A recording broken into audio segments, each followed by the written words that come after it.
We'll welcome everyone to our next Alumni Rebound Podcast. Today we're joined by Maddie Malooly, recent graduate, and I'm gonna let her tell you who she is. I don't want to ruin it. But Maddie, why don't we? Well, first, thanks for being here. Yeah, of course. Can you tell us who you are, where you're from, when you graduated, and sort of give us what are you doing now, where do you live now, all that? Sure. Yeah, I just graduated in May 2020. While I was at JMU, I was a health sciences major with a minor in pre-occupational therapy and substance abuse education prevention. And now I am back home from my hometown in Chesapeake, Virginia. I am currently managing a children's gymnastics facility. So I've been doing that for the past year. And yeah, enjoying being home. I am going to be moving to Austin, Texas in August. So that's my next big thing. I am lucky enough to get a chance to go to occupational therapy school down in Austin. So that's kind of what I'm looking at next. Very cool. So of course I want to know, are you playing soccer? Did the connection I make work? Did you find anybody? Yeah, I haven't been able to play myself just because work's been so crazy, but I am going back to my high school alma mater and I get to coach with them. So I'm actually doing that later today. So I've kind of gone a little bit into the coaching route, which has been really, really fun. That's awesome. Yeah. But also when you're coaching, you get to play a little, you get to sometimes mix it up and get out on the field and show them you still got it. Yeah, exactly. I love it. Okay. So then, how did you talk through this path? So you graduated in a pandemic, and how did this first job come about? And then how did you decide that you want to do this now and go back to school? Yeah. So I was super, super lucky that obviously when we graduated, everything was kind of crazy. If anything was open, there obviously weren't hiring. But I have been lucky enough. I got hired at this facility when I was a senior in high school. And it was something that I went back during the summers and did. So I had that connection and I had been planning on coming back again this past summer. And with all the craziness of the pandemic, once we back opened in July, they offered me a full-time position and also got promoted to be able to manage it as well. So that was great. I ended up having to essentially take this gap year in between undergrad and OT school because of the pandemic. Anybody who goes into kind of that realm knows you have to get observation hours. And with COVID, I had been planning on doing that this past summer as well, but that obviously didn't happen either. So I was in a limbo for a little bit. And then some of the schools were waiving those requirements for this year. So I applied to a couple schools, just recently heard back from all of them and kind of made my decision pretty recently. So I knew I wanted to go to OT school. My first plan was to go straight after undergrad. And then that, life happens, COVID hit. Right. So now I'll be going this summer. Gotcha. I didn't know the gymnastics history. Yeah. I work with little kids. So there's not a whole lot I have to be able to do. I did it when I was younger. And then obviously chose between the two and chose soccer. But yeah, it's been really fun. We also have a preschool. So I've been doing a little bit of preschool teaching as well, which is really fun. I love working with kids. So it's been a blast. Huh. So quick fun background. When I was a kid, probably 8, my mom and my neighbor's mom sent the two of us, 2 boys, to gymnastics school, class, whatever. Yeah. And we're the only 2 boys in the entire place. Aww. We did it. I remember we did it for probably 3 months. Mm-hmm. And I remember my mom saying, "You're going to do it for 3 months, and then you can decide." And then eventually, I think the whole, being 8 or 9 or whatever we were, and being the only 2 boys just finally was too much for us, and we couldn't handle it, so we got out of there. But I remember really liking a ton of it, other than feeling very out of place. Yep. So absolutely. And you do notice that as the kids get older, at least in my gym, I think when you get into competitive gymnastics, it's probably a little bit different. We're a non-competitive gym, but definitely as you get older, it kind of is a definitely more female dominated sport. We have a couple Before COVID, we had a couple of like just all boys classes because of that same issue. As we found that a lot of the younger boys did not want to be surrounded by a bunch of younger girls. Yeah. Well, I remember it was also all the girls were better than us. Like they knew it better. They were more flexible, more strong. They were stronger, everything. Yeah. I think that was too hard for my 8-year-old male ego to handle. So very interesting. Yeah, I didn't know that background. Yeah. So let's go to okay, so are you living at home? Like what's your living arrangement? All that. I am. I moved back in at home, which has been good in some ways, and then it's also very difficult in some ways. But overall, it hasn't been too bad. I've been saving a ton of money. And so that's going to really help me when it comes to paying for grad school and moving out on my own. So with that, it's been really great. So meaning you're not being charged rent. Right, exactly. Huge coming out of school and not being charged rent. Those parents of yours not charging you rent. I know, right? Like you got a year. We'll give you some grace with the pandemic. Love it. Okay. So then talk about the decision-making point, so you're in your last semester, you're trying to figure out what to do. Were you out there trying to apply to OT schools and it just wasn't like, sort of what was that decision-making process for you, sort of your whole senior year? And then at some point you just say, let me just go home. Let me just figure this out. The pandemic's too, like, just not working. Like, can you take me through that? Because I think we're going to have some students feeling similarly. So I'm really trying to help them through your experience. Sort of what was that like and how did you go through it? I'm not trying to make you dredge up unhappy things. I just want you to do what you can to help those that are also still trying to figure their lives out. Absolutely. So I had kind of a light bulb moment as far as it goes with my decision to make about whether I was going to go straight from undergrad to school or if I was going to take a gap year. And this actually happened the summer before my senior year. So that summer between my junior and senior year, I was an orientation peer advisor. And that was not something in my whole 4-year JMU plan.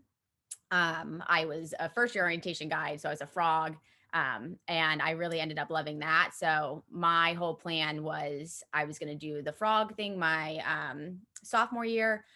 Junior year, I was going to possibly study abroad for a little bit in the summer and then get those observation hours. And then obviously senior year, I would graduate and hopefully just go straight into OT school.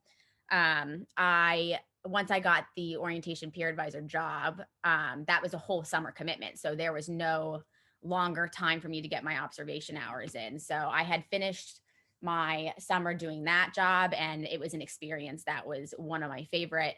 I would not change it for the world, but it came with a price of, hey, you don't have your observation hours done, so you're going to have to take that gap year. So that was a tough pill to swallow, but still looking back, I loved that experience and I would have done it over again a million times. So that's kind of how I made that decision of I had to pick and choose between experiences and what was my priority at the time. So I chose to stay at JMU for the summer and get that experience, which actually looking back, I'm pretty sure helped me get into OT school because I was able to draw on so many different parts of that experience. So honestly, taking the gap year was for sure worth it. And because I was able to use those experiences from being an OPA, and just kind of take some time to also make some money. So I think it can be scary to make that decision because I know I was worried that if I took a gap year, I wouldn't want to go back to school or I would get like kind of complacent, and moving back home after being on your own for 4 years is scary too. So I think it comes with pros and cons, but it definitely was not the worst decision for me. So I'm really glad that I ended up doing that. Yeah. Well, I also think two things. One, you obviously have no regrets of taking the job with orientation. And two, you've killed one of the biggest, I think, false opinion, not false, like advice people give, which is if you don't go right away, you'll never go. Right. And I always think that's the person who never went themselves. So they make everyone else feel like their life is going to not happen. Right. And it's like, no, if it's important to you, you're going to go. It could be 1 year, it could be 3 years, it could be 12 years, it could be 30 years. If it's important to you, you go. So I appreciate you sort of killing that bad advice that people get all the time, I think. Yeah, absolutely. There's like this constant pressure of like feeling behind or feeling like you're not like furthering yourself, whether it's you haven't gotten a job yet post-grad or you don't have a set plan. And I struggle with that a lot because I'm somebody who likes to have a plan. I like to know what I'm doing and be caught up and be doing all the things. And obviously with COVID, life shut down and there's nothing you can do. So I struggled a lot with feeling behind, especially when I had applied to schools but hadn't heard back because it's very iffy. And there's always that constant question like, oh, you graduated, what's next? Right. And I think definitely, especially with like the older generation, sometimes there's like this stigma with moving back home and all of these kinds of things. So it's definitely a struggle, but after going through it, it's worth it. And it's something necessary for a lot of people, especially when it comes to the times we're in right now. Right. When I also think two things you said really sparked for me. One of your other fellow recent graduates said life doesn't have a syllabus. Mm-hmm. And you all just spent 4 years and really like 18 years sort of with life defined for you. And you knew, what am I going to do Wednesday? I'm going to take an exam. It said so on my syllabus. Like, yep. And now you've got to do that yourself. And then the other thing that I always say is that the only place you can ever see your path is when you look behind you. Because there is no clear, path out in front of you. And I think that if you said to yourself junior year, hey, by the way, you're going to graduate in a pandemic and you're going to end up moving home and then you're going to do OT school starting a year later, you probably would have been devastated. Absolutely. Now you can look at it and say, that actually wasn't bad. This has actually been a lot that you've learned. I'm sure you've gotten some now full-time experience that you can talk about, and I think we often create these unachievable plans for ourselves that we don't know they're unachievable at the time. So we just think they're magical and wonderful. Yeah. It'll happen. We sort of beat ourselves up over it, but I don't know. And this is my own opinion, but I don't know that this could have worked out better for you in the long run. Absolutely. I mean, again, looking back at where I was, and I had such a set plan, and my dad and I had always talked about it, and I was gung ho. I'm going to go straight to OT school. And yeah, looking back at all the experiences that led me here, I wouldn't have wanted it any other way. I absolutely adore my job that I have right now too. So I've been doing something I love for a year, and been saving money. And now I think I'm going to end up in a place that I also really enjoy. Our last club soccer nationals was in Austin, and it was funny because we all joked that we loved it so much we're going to move there. And now almost 2 years later, like exactly, I'll actually be moving there. So it's just really funny how things kind of pan out. And graduating seniors right now, I'm sure feel like their lives are completely out of their control. That's how I felt. And I can't imagine how they're feeling as well after their senior year has been so different and all these kinds of things. And I don't necessarily love the saying everything happens for a reason, but I think that given the situations we were put in, we can make certain decisions that will lead us to somewhere where we enjoy. It might not be perfect, but we'll get there eventually, and you'll get somewhere you enjoy eventually. Yeah. And I don't know why I've been on a country music kick. I don't know if you're a Garth Brooks fan or his stuff well at all, but you just keep reminding me of his song called Unanswered Prayers. Oh. Where it's like literally like you think you want this thing, but that doesn't happen. It actually works out so much better for you down the road. Yeah. And it's something that's really hard to understand and like even like wrap your head around before it happens. So like I'll never tell somebody like, oh, you just need to relax and not be stressed about all of these things, because you can't. And like I was never that way too. But it's nice to hear stories. And I know like when I was graduating, I like to hear people's different stories that maybe didn't go the traditional route of, oh, I started a job right afterwards, or my life was perfect and I had this great plan to go straight into school after and like got my dream program. Because hearing how other people get through, I think is really beneficial. And sometimes you feel like you're the only one that's going through it, and definitely not. Yeah, I agree. It's sort of like how I've always disliked the statement, trust the process. I'm more of a make your own path than trust the process. Yeah.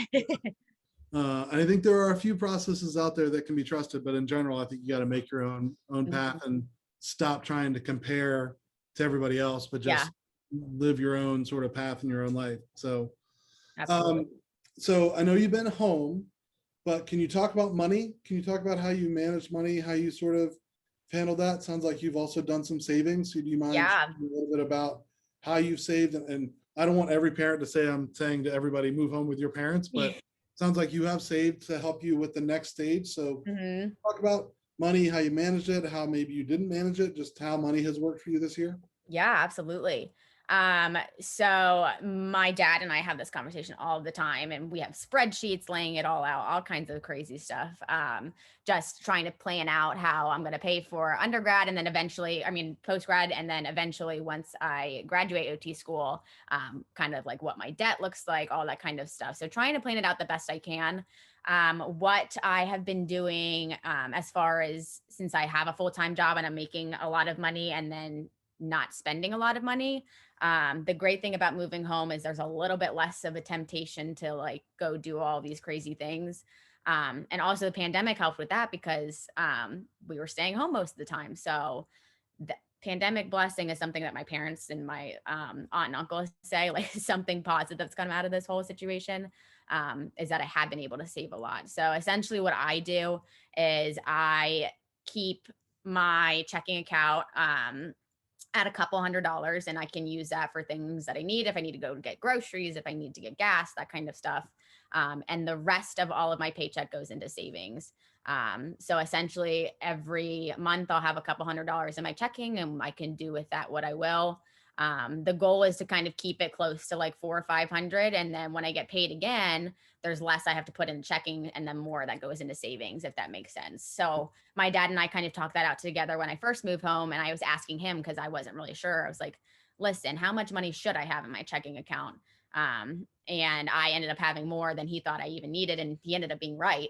So keeping a little bit of spending money for things that you need, or if you have, say, a weekend you want to go see your friends, then you kind of maybe save a little bit more money. That way you don't have to pull out of your savings. And then also when I had first gotten this job in high school, I had already set it up that 30% of my paycheck just automatically goes into savings, which has been great too. So I had that automatically going to my savings every paycheck. And then I was putting money in every 2 weeks as well.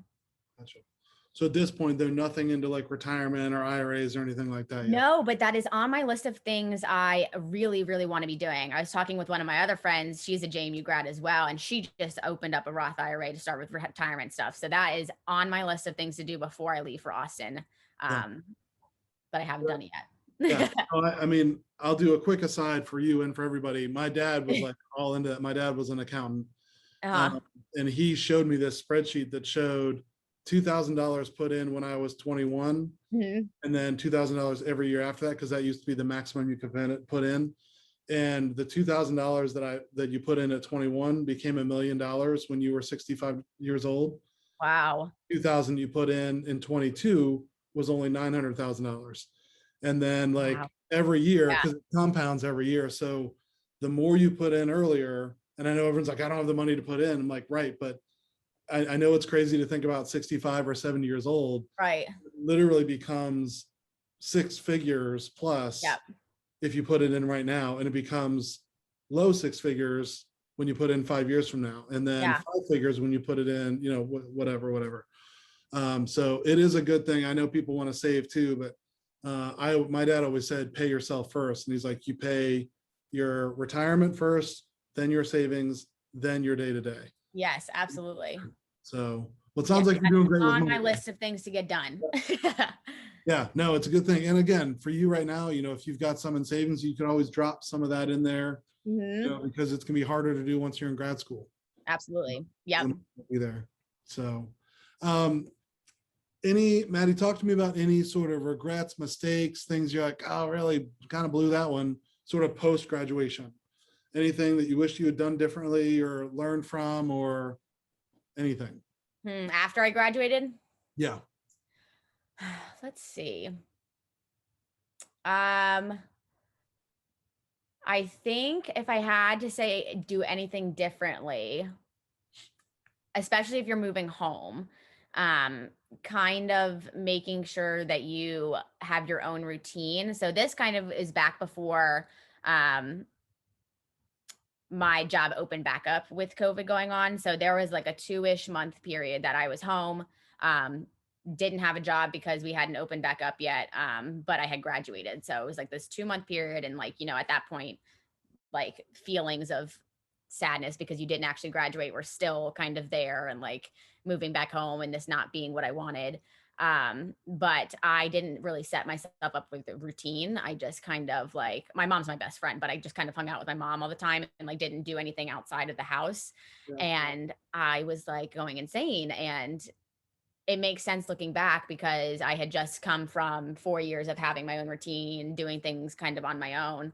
Um, and then moved into my house and was just doing the same thing over and over again. And with COVID, there wasn't a whole lot to do.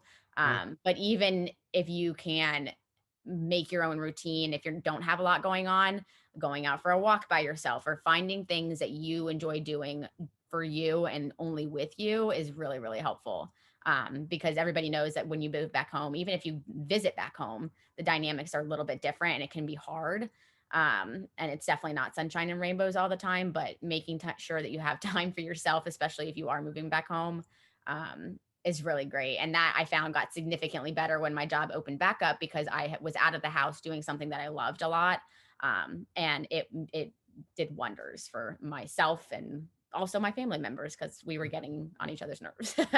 So, and let's stay there for a second. Do you have advice? So like you figured it out, Mhm. but any advice you have for people that are moving home? Because, you know, I know you well enough to know that you weren't, a wild and crazy person that was, out every Thursday, Friday, Saturday, Sunday, Monday, all night, all that kind of thing, never coming home. But some people are that way, and Mhm. moving home is different. So, can you talk about the differences between sort of you now live there as a post-college adult, and did you and your family have to have sort of like a let's talk about what life is going to be like? Like how did that sort of work? And do you have advice for people that might also be moving home? Yeah. So we definitely changed a couple things around. The way my house is we have like my room, my sister's room, my brother's room, and my parents' room, and then we have a guest room. And the way we had just grown up living is my sister and I shared a bathroom. It was like a Jack and Jill bathroom. So our rooms are on either end, and then we shared a bathroom. Um, and it had never really been an issue before, especially because she is 8 years younger than me. So before I had even gone to college, she was so little that she wasn't really doing anything. We weren't getting in each other's way. And then I left for 4 years and then I moved back home and she was like, this is my space. And she was not having it. I was not having it. Um, so I ended up moving downstairs. So that's not possible for everybody for sure. But I will say if you are moving back home and there's a way that you can make your space like your own space, that helped me a lot. And it's something that I've really enjoyed because now kind of my room is like my own little sanctuary. So finding little ways that you can make your own space within your parents' space and within your family space is big. Um, Obviously not everybody can move to a different room, and it was something my mom and I talked about for several months before it happened. So I think just working with them and realizing that like when you move back in, it's also an adjustment for them as well, kind of on either side. But whatever you're able to do to make your own space, whether it's repaint your room or redecorate your room. I know I have bunches of pictures of my friends and I in college. So like that makes me happy. And again, just finding things that make you feel like you within your house is really helpful because a lot of people, including myself, go through this whole identity crisis when you come out of school, and especially if you don't know what you're doing yet. Yeah. So finding little things that make you feel like you um, was really helpful for me. And let me follow up quickly on that. I think that's so big because I remember I moved home right after college and I moved back into my childhood bedroom Mhm. um, with its terrible red carpet. And it was not good. And luckily I didn't live there long. Mhm. But your family like didn't think you were coming back, right? So sister Right. took over full bathrooms. Everyone assumed that, they might even moved a couple things into your room. Yeah. They sort of lived that life without you. But I want to talk the identity crisis. Can you talk about sort of that identity crisis, what you mean by that, and what that sort of looks like, feels like? Because again, if we can give a heads up to people before they experience it, that would be great. Absolutely. So yeah, I had a huge identity crisis and I still not even sure if I'm done with it, but um my kind of background is you know this, but for everybody else, I have played soccer my entire life. So since I was 2 years old till 22, playing at club at JMU. And for me, soccer was my entire identity, and I wasn't really upset with that. I enjoyed it. Coming to JMU, I actually had no idea about club. It was something I kind of did on the whim. So I had kind of closed that chapter after I graduated high school. And thank God I ended up just going and trying out. And then that was like my whole world in college. But anyways, having that officially be done, not now I've realized it's not officially been done, but myself as a competitive player playing in like all of these leagues and something that that's all I did, that ending was rough. And that I felt like I lost my purpose. I didn't know who I was outside of soccer. To everybody that knows me, it was, oh, Maddie's the soccer player. Maddie's a soccer player. And even at school, that's what I did. And I absolutely adored it. I branched out a little bit in college, which I'm super thankful for, but soccer was always my number one. So losing that and having that officially be done was tough. And I cried and cried and cried about it, especially when COVID came through and when we all found out that we weren't coming back. So that was my big thing. I think, like you had mentioned earlier, up until now, there's kind of always a plan. You graduate high school, you go to college, or you get a job, or you go into trades or something like that. But there's always some sort of next step. And for graduating, there isn't a next step, and it's up to you to figure out what it is. And so kind of losing all the things that you were used to or that brought you joy and gave you a purpose was my biggest thing. So I kind of spent most of the summer trying to figure out what my purpose is. And I can't say it's perfect yet, but I found that I absolutely adore teaching. I found that in orientation as well. I love being a mentor. I love working with people. I love being part of a team. So kind of trying to incorporate things from soccer and from my experiences in college that I can find in other avenues post-grad was helpful. It's definitely not the same. And like, there are certain things I still absolutely miss, but kind of finding other ways that I can bring aspects of my past purposes and my past identity into this new future identity has been really helpful. So that's kind of my advice on that. Yeah, no, I love it. So I would normally ask you one more question. I will, just in case I missed something, but I'm wondering, I think you just said it, but do you have any advice for the people that are right now, March 29th, looking at graduation in just a couple months? What advice do you have for them as they're about to head out into the real world? Things that you've learned. Again, I thought what you said was amazing, but anything you want to share with our class of 2021? Yeah. I think just giving yourself the grace to feel all of the feelings as far as kind of the loss, the happiness, all of the things that you guys have felt throughout senior year, allowing yourself to feel that, but also knowing whatever it is that you are looking towards post-graduation, whether it's a new job, whether it's going to school, whether it's I'm moving home and I don't know what I'm doing, that it's all enough and you're doing a great job. And I know it's really, really hard, but don't compare yourself to what all of your friends are doing.